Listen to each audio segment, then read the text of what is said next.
Hello students, पिछली class में हम लोग प्रकाशिकी यंत्र के विषय में पढ़ रहे थे। तो प्रकाशिकी यंत्र में मैंने आपको दर्शन कोण, आवर्धन क्षमता के विषय में डिस्कस किया था। इसके पश्चात मैंने आपको खगोलीय अपवर्ती दूरदर्शी के विषय में पढ़ाया था। आप देखे होंगे कि खगोलीय अपवर्ती दूरदर्शी में मैंने आपको उसके संरचना के विषय में, समायोजन और खगोलीय अपवर्ती दूरदर्शी में प्रतिबिंब बनता कैसे है, चित्र सहित मैंने उसकी व्याख्या की थी। इसके पश्चात खगोलीय अपवर्ती दूरदर्शी की आवर्धन क्षमता के सूत्र को मैंने सिद्ध किया था। आवर्धन क्षमता के सूत्र के साथ मैंने उसकी विशेष स्थितियों के विषय में भी आपको बताया था कि जब अंतिम प्रतिबिंब अनंत पर बनता है तो आवर्धन क्षमता का सूत्र क्या होता है, जब अंतिम प्रतिबिंब अस्पष्ट दृष्टि की न्यूनतम दूरी पर बनता है तो आवर्धन क्षमता का सूत्र क्या होता है, और इन दोनों स्थितियों में दूरदर्शी की लंबाई कितनी होती है उसके विषय में भी मैंने आपको स्पष्ट किया था या बताया था। ओके, सो आज की टॉपिक में हम लोग पढ़ेंगे संयुक्त सूक्ष्मदर्शी।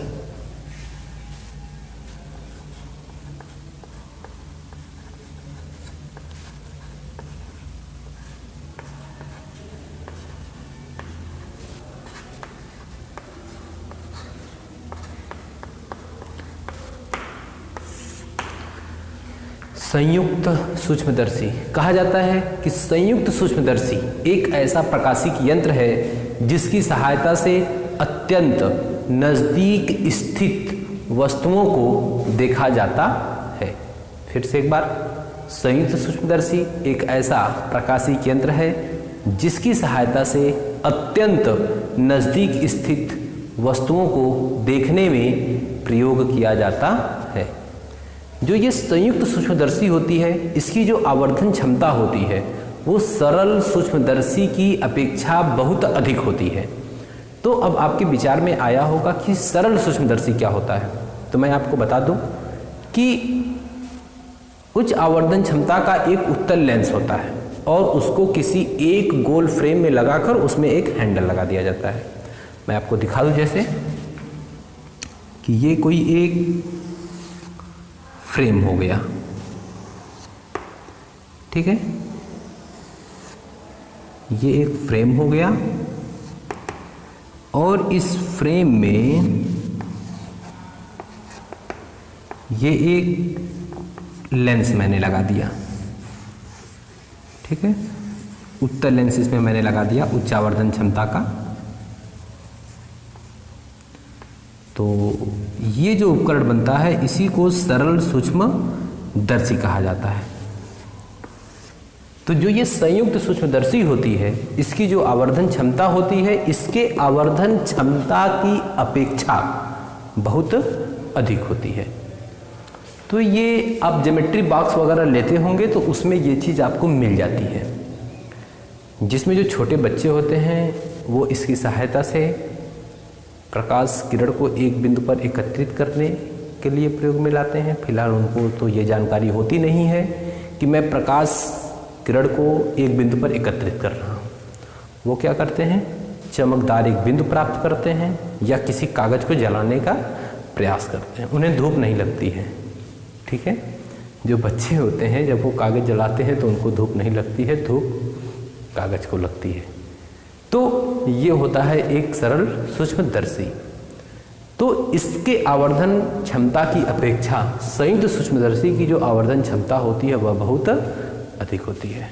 ओके, सो इसके बाद हम लोग पढ़ेंगे संरचना।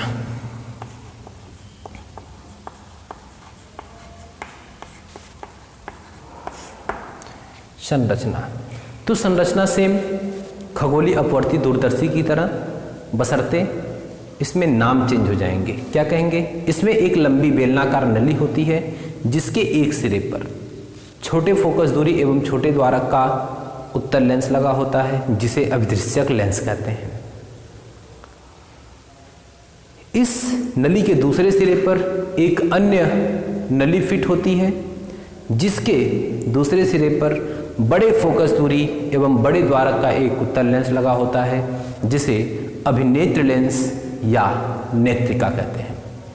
अगर मैं खगोलीय अपवर्ती दूरदर्शी की बात करूं तो उसमें जो लंबी बेलनाकार नली थी उसके एक सिरे पर बड़े फोकस दूरी एवं बड़े द्वारक का उत्तल लेंस था जिसे हम लोगों ने अदृश्यक कहा था। तो अगर मैं सारी बात मिलाऊं तो निष्कर्ष यहाँ पहुँचता है कि खगोलीय दूरदर्शी में जो अदृश्यक था वो संयुक्त में नेत्रिका हो जाता है और जो वहाँ अभिनेत्र या नेत्रिका था वो यहाँ अभिदृश्यक हो जाता है। बाकी सारी चीज़ें वही रहेंगी। तो लिखने के लिए आप क्या लिखेंगे?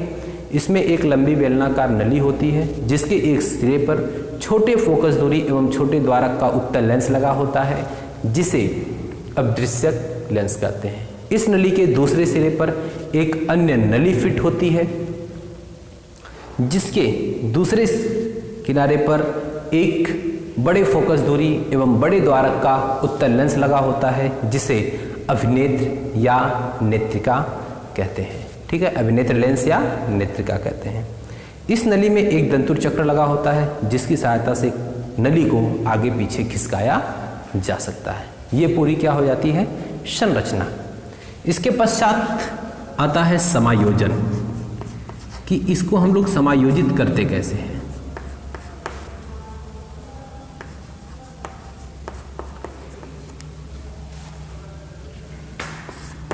समायोजन में कहा जाता है सारी चीज़ें वही होंगी। जैसे आप खगोलीय अपवर्ती दूरदर्शी में आप यंत्र को समायोजित करते थे, सेम वैसे ही आप इसे भी समायोजित करेंगे। क्या लिखेंगे?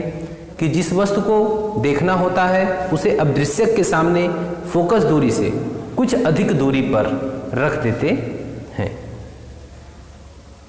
अब नेत्रिका को आगे पीछे खिसकाकर इस प्रकार समायोजित करते हैं कि अदृश्यक द्वारा वस्तु का बनने वाला प्रतिबिंब नेत्रिका द्वारा स्पष्ट दिखाई दे।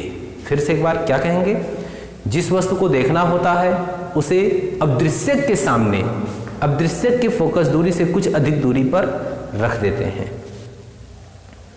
अब नेत्रिका को आगे पीछे खिसकाकर इस प्रकार समायोजित करते हैं कि अदृश्यक द्वारा वस्तु का बना प्रतिबिंब नेत्रिका द्वारा स्पष्ट दिखाई दे। ओके, मैं थोड़ा इसको आपको आपके समझने की भाषा में बताऊं तो आप सीधे सीधे जिस वस्तु को देखना होगा उसे अदृश्यक के सामने अदृश्यक के फोकस दूरी से कुछ अधिक दूरी पर रख दीजिएगा। अब उस वस्तु का प्रतिबिंब अदृश्यक लेंस के द्वारा बनेगा। अब नेत्रिका को आगे पीछे खिसकाएंगे और अदृश्यक द्वारा बने प्रतिबिंब को स्पष्ट रूप से देखने का प्रयास करेंगे। यही क्या है? संयुक्त सूक्ष्मदर्शी का समायोजन है। ओके, इसके पश्चात अब हम लोग पढ़ेंगे संयुक्त सूक्ष्मदर्शी द्वारा प्रतिबिंब का बनना। सूक्ष्मदर्शी द्वारा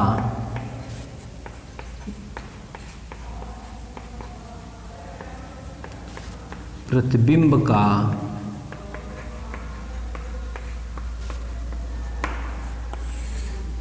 बनना।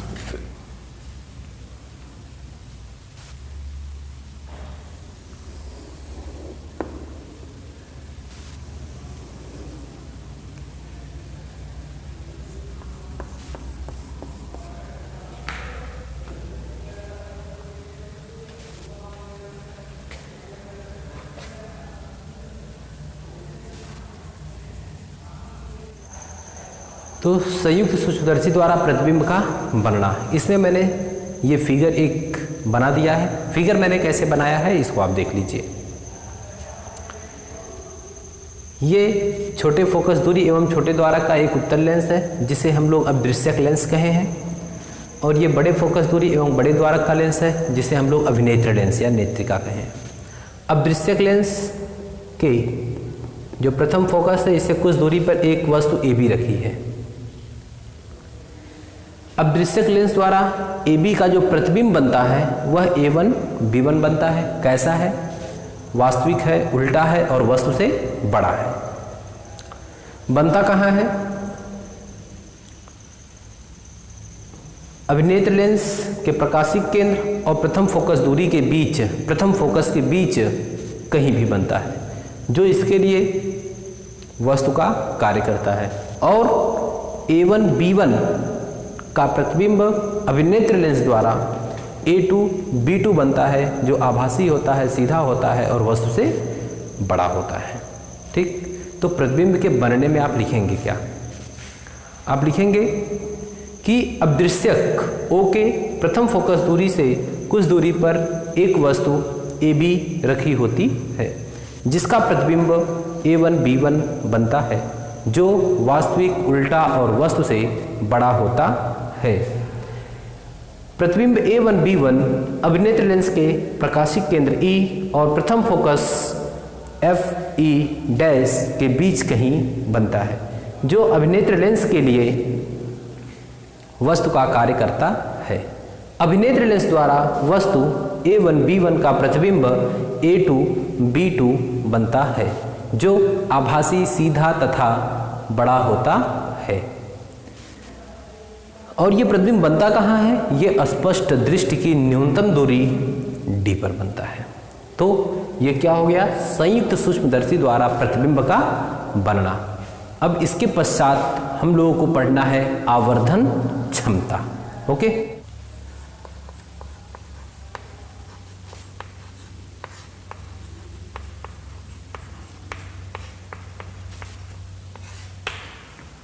आवर्धन क्षमता। चलिए आवर्धन क्षमता में आते हैं।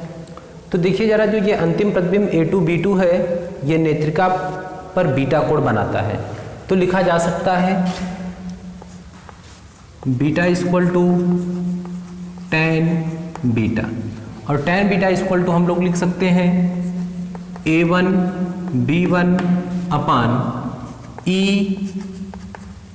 A1। चलिए अब मैं मान लेता हूं कि जो वस्तु है उसे हम लोग आंख के स्पष्ट दृष्टि की न्यूनतम दूरी D पर रख लेते हैं। ठीक है, माना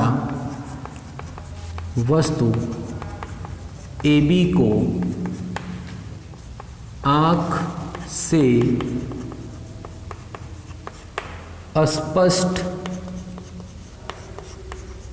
दृष्टि की न्यूनतम दूरी पर रखे जाने से अल्फा कोण बनता है। तो ये हो गया वस्तु AB और ये अल्फा कोण बन रहा है कितनी दूरी पर? स्पष्ट दृष्टि की न्यूनतम दूरी D पर रखने पर। ये A और ये B जो है वस्तु हो गई। तो क्या लिखा जा सकता है? Alpha equal to tan alpha equal to AB upon D।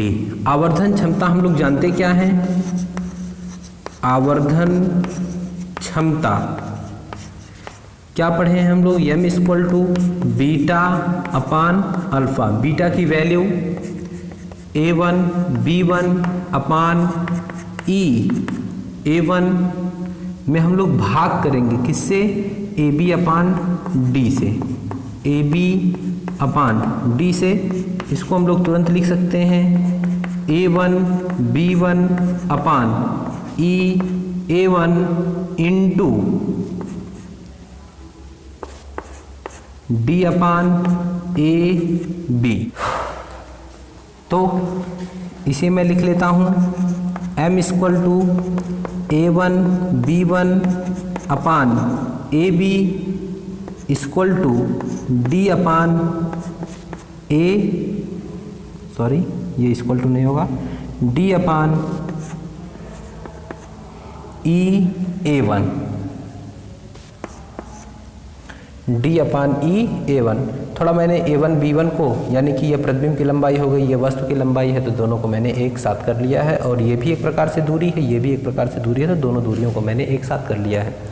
बाकी इसमें मैंने कुछ किया नहीं है। ओके, कि माना वस्तु क्या है? AB। माना वस्तु AB तथा प्रतिबिंब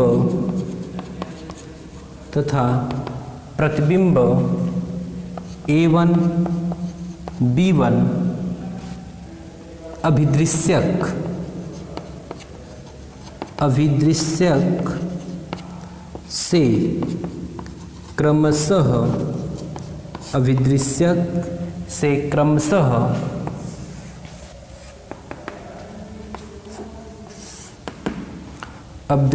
से क्रमशः यू नाट तथा भी नाट, यू नाट तथा भी नाट, या आप कह सकते हैं यू ओ तथा भी ओ दूरी पर स्थित है तो चिन्ह सहित लीजिएगा।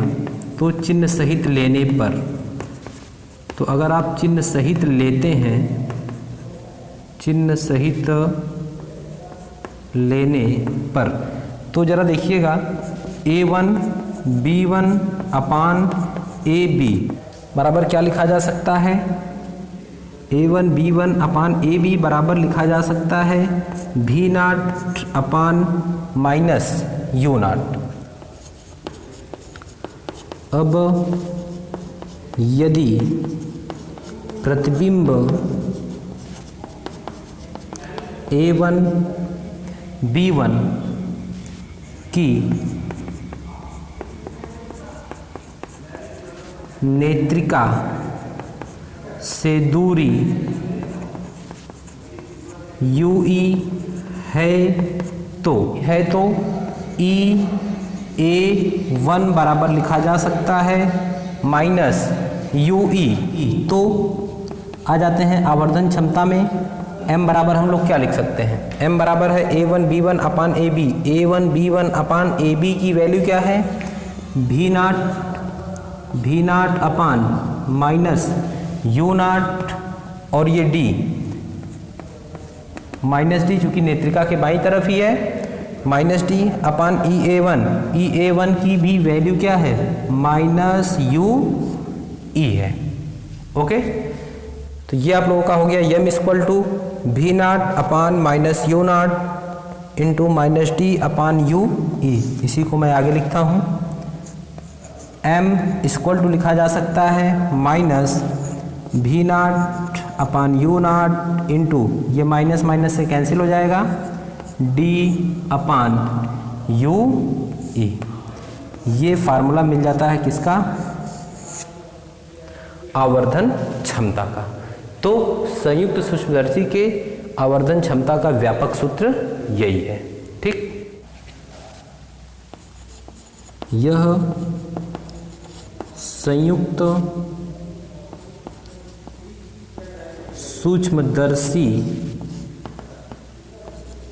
का व्यापक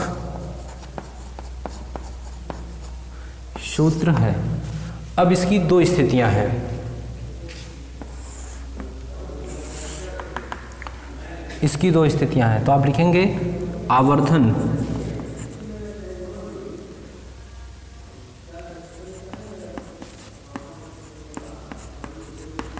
आवर्धन क्षमता की दो स्थिति। तो नंबर 1, जब अंतिम प्रतिबिंब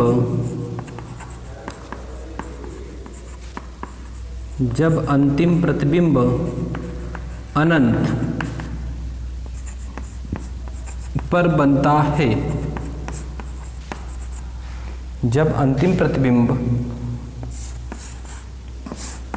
अनंत पर बनता है, तो हम लोग जानते हैं कि जब वस्तु फोकस पर स्थित होती है तभी उसका प्रतिबिंब अनंत पर बनता है। यानी कि जब इसका अंतिम प्रतिबिंब अनंत पर बनेगा तो अदृश्यक द्वारा जो बना प्रतिबिंब होगा वो नेत्रिका के फोकस पर बनना चाहिए। यानी कि इस स्थिति में जो UE होगा, इस स्थिति में UE जो होगा वह किसके बराबर होगा? FE के। अगर UE FE के बराबर है तो आवर्धन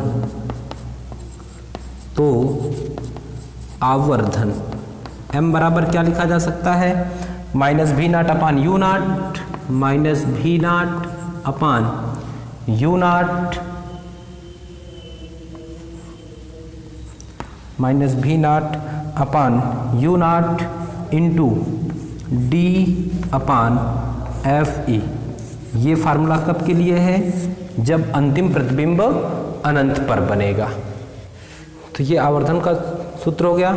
इस स्थिति में इसमें यानी कि इसमें सूक्ष्मदर्शी की जो लंबाई होगी, सूक्ष्मदर्शी की लंबाई, जो इसमें सूक्ष्मदर्शी की लंबाई होती है वह मॉड भी नाट प्लस एफ ई, मॉड भी नाट प्लस एफ ई के बराबर होती है। ओके, सो इसे आप नोट कर लीजिए। तो सर वो पहली कंडीशन हो गई और ये दूसरी कंडीशन।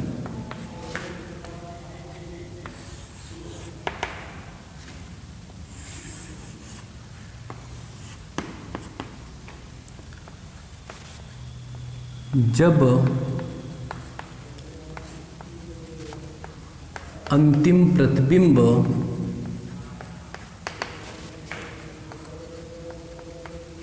अस्पष्ट दृष्टि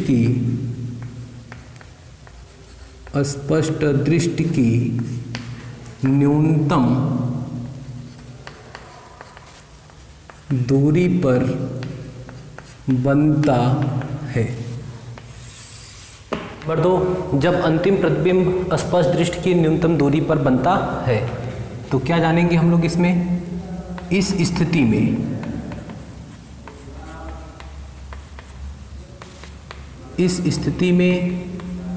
अंतिम प्रतिबिंब A2B2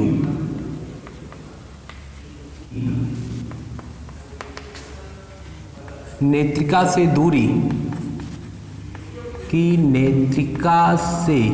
दूरी यानी कि VE बराबर माइनस डी। तो लेंस के सूत्र से हम लोग क्या जानेंगे? लेंस के सूत्र से क्या जानते हैं? 1/VE minus 1/UE equal to 1/FE। VE की वैल्यू माइनस डी, तो 1/-D माइनस 1/, ऑलरेडी वस्तु की दूरी माइनस होती है तो minus UE equal to 1/FE। अगर मैं अगली लाइन में बताऊं तो क्या लिखा जा सकता है? Minus 1/D plus 1/UE equal to 1/FE। यहाँ से हम लोग 1/UE बराबर लिख सकते हैं 1/D प्लस 1/FE। मैं इसमें 1/D कॉमन कर लेता हूँ। अगर 1/UE इक्वल टू 1/D को हम कॉमन करेंगे तो यहाँ तो बचेगा 1, यहाँ तो D था नहीं, D का मल्टीप्लाई डिवाइड हुआ, डिवाइड वाला बाहर, मल्टीप्लाई वाला अंदर बच गया, D/FE। अब मैं इस 1/D को इधर ले आता हूँ तो इसको हम लोग लिख सकते हैं D/UE equal to 1 plus D/FE। D/UE equal to 1 plus D/FE। अब जरा देखिएगा, हम लोग फार्मूला जानते हैं आवर्धन का, तो आप लिखेंगे आवर्धन के सूत्र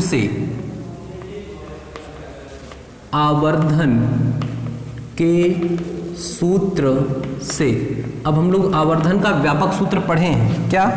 M equal to minus V0/U0 into D/UE। यही तो फार्मूला हम लोग पढ़े हैं, M equal to minus V0/U0 into D/UE। बस करते क्या है कि इसी D/UE की यहाँ से वैल्यू रख देते हैं, अर्थात M इक्वल टू मिल जाएगा माइनस V0/U0 इंटू D/UE के स्थान पे लिख लेंगे 1 प्लस D/FE। ये आवर्धन का सूत्र होगा कब?